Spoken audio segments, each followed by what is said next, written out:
నేను ఒక రహస్యం చెప్తాను. నేను ఆశ్చర్యపోయాను. తూర్పుగోదావరి జిల్లాలో మల్లవరం అని ఒక క్షేత్రం ఉంది. అక్కడ సుబ్రహ్మణ్యుడు, ప్రత్యక్ష సుబ్రహ్మణ్యుడు, ఇంతలా పాము కోనేటిలో స్నానం చేసి శివలింగాన్ని చుట్టుకుని ఉంటుంది.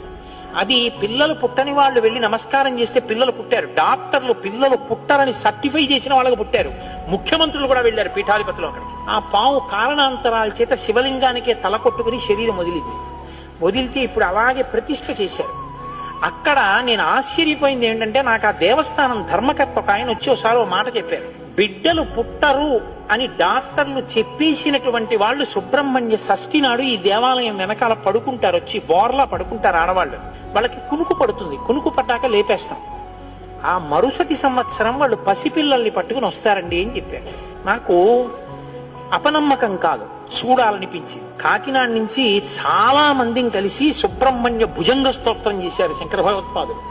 సుబ్రహ్మణ్య షష్ఠి నాడు ఆ దేవాలయంలో చదువుదామని అందరం కలిసి వెళ్ళాం. ఆ రోజు వాళ్ళు నా ప్రసంగం కూడా అక్కడ ఏర్పాటు చేశారు. మీరు నమ్మరు, నేను తెల్లబోయానండి.